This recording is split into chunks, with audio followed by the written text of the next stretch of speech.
सोचो, एक ऐसी रात जब पूरा शहर सुकून से सो रहा हो, बच्चे अपने खिलौने के साथ सपनों में खो गए, लोग कल की रोजी रोटी के सपने देख रहे थे, लेकिन उन्हें क्या पता था कि सिर्फ कुछ ही घंटों में उनकी जिंदगी हमेशा के लिए बदलने वाली है।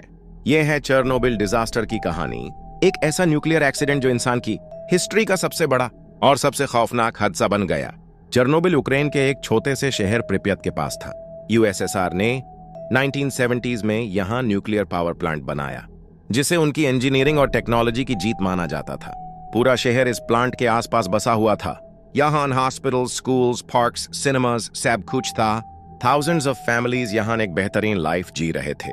प्रिपियत को एक मॉडल सिटी माना जाता था, एक ऐसा शहर जो फ्यूचर की निशानी था। लेकिन 26 अप्रैल 1986 की रात सब कुछ तबाह हो गया। इंजीनियर्स ने एक सेफ्टी टेस्ट प्लान किया था। आयरनी ये है कि जो टेस्ट बिजली के बैकअप सिस्टम को सेफ बनाने के लिए था, वही टेस्ट बर्बादी की वजह बन गया। रात के 1 बजे उन्होंने रिएक्टर के कुछ सेफ्टी सिस्टम्स को ऑफ कर दिया ताकि टेस्ट कर सकें। लेकिन उन्होंने जो कैलकुलेशंस की थी वो गलत साबित हुई।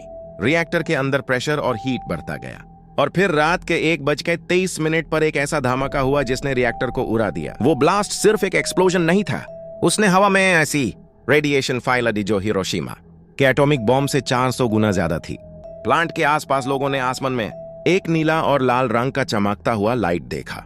लोग समझे शायद कोई अजीब सी लाइटनिंग हुई है, लेकिन असल में उनके आसपास मौत की हवा फैल रही थी। ब्लास्ट के तुरंत बाद फायर फाइटर्स को बुलाया गया। ये बेचारे समझ रहे थे कि बस एक आम आग लगी है।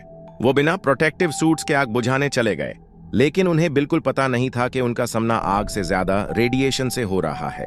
विटनेसेस कहते हैं उनके हाथ और चेहरे लिटरली मेल्ट हो रहे थे, उनकी स्किन झलस रही थी।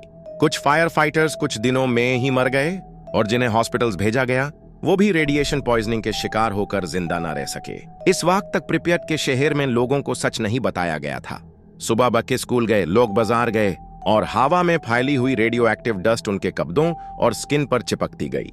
पेरेंट्स समझ भी नहीं पाए कि उनके बच्चों की हेल्थ क्यों खराब हो रही है। कुछ लोग ब्लास्ट को एक फेस्टिवल फायरवर्क्स समझकर खुशी मना रहे थे, बिना जाने कि वो अपने मौत के साए में जी रहे हैं। अथॉरिटीज ने सच को छुपाने की कोशिश की। 26 घंटे बाद जब सिचुएशन कंट्रोल से बाहर हो गई, तब प्रिपियत के लोगों को एवैक्यूएट किया गया। उनसे कहा गया कि बस 3 दिन के लिए घर छोड़कर जाओ, सब वापस आ जाएगा। इसलिए लोगों ने अपने टॉयज, अपनी डायरीज, अपने यूटेंसिल सब घरों में छोड़ दिए। उन्हें नहीं पता था कि वो घर कभी वापस देख भी नहीं पाएंगे। आज भी उन घरों में हाफ रिटन होमवर्क, कपड़े और बच्चों के खिलौने वैसे के वैसे पड़े हैं, जैसे वक्त वहीं रुक गया हो। रेडिएशन का असर सिर्फ तुरंत मरने वालों तक नहीं था। अगले कई सालों में हजारों लोग थायराइड कैंसर, ल्यूकीमिया और सीरियस बर्थ डिफेक्ट्स के शिकार हुए। प्रेग्नेंट मदर्स के बच्चे डिफॉर्मिटीज के साथ पैदा हुए। फॉरेस्ट के पौधों का रंग लाल हो गया और उस एरिया को आज भी रेड फॉरेस्ट कहते हैं। एनिमल्स में अजीब म्यूटेशंस देखने को मिले। ये ऐसा था जैसे नेचर खुद चिल्ला रहा हो कि इंसान ने अपने आप के खिलाफ क्या कर डाला है।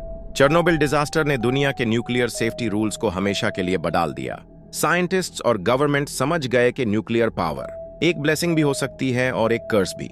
लेकिन जिन लोगों ने अपने घर, अपनी फैमिली और अपनी हेल्थ खोई, उनके लिए ये सिर्फ एक वार्निंग नहीं बल्कि एक हमेशा का जख्म है। आज चेरनोबिल एक गोस्ट सिटी है। प्रिपियत के स्कूल के क्लासरूम्स में अब भी चौक से लिखे हुए वर्ड्स दिखते हैं।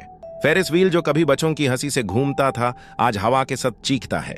अबैंडन्ड हॉस्पिटल्स, टू-टे-ह्यू फ्लैट्स और खामोश रोड्स सब इस शहर को एक हॉरर फिल्म जैसा बनाते हैं। टूरिस्ट्स यहां जाते हैं लेकिन सिर्फ प्रोटेक्टिव गियर पहने हुए, और कुछ घंटों से ज्यादा रुकना अलाउड नहीं है। चेरनोबिल सिर्फ एक एक्सीडेंट नहीं था, यह एक कहानी है इंसान के ओवर कॉन्फिडेंस की। जहां हमने सोचा कि हम नेचर को कंट्रोल कर लेंगे, लेकिन नेचर ने हमें ये याद दिलाया कि असली ताकत किसके पास है।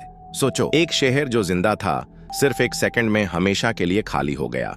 सवाल यह है, अगर कल ऐसा एक्सीडेंट दोबारा हो, क्या हम तैयार हैं? और अगर आपको ये कहानी सुनकर खौफ महसूस हुआ, तो सोचो उन लोगों का क्या हाल होगा जिन्होंने इसे अपनी आंखों से देखा। आप इस बारे में क्या सोचते हो? कमेंट्स में जरूर बताना।